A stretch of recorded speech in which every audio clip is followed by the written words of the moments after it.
Okay, video number 2. Let's try this again. So I am standing on a ladder. Here's the garage. I'm in the garage. And I am looking.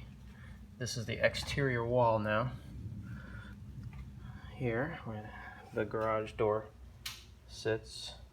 But we now see water coming in. The rain is not that hard right now.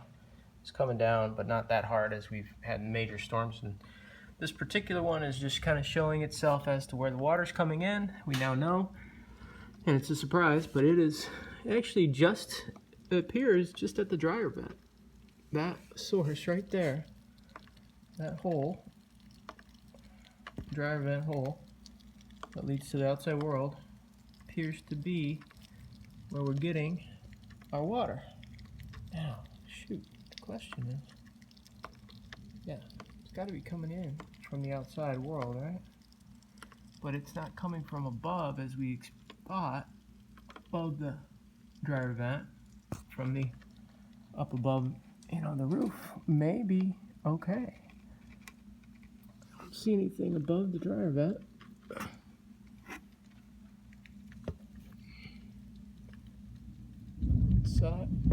That's as close as I can get. I can go outside and take the video from there, but this is the source of the water that we can see for now.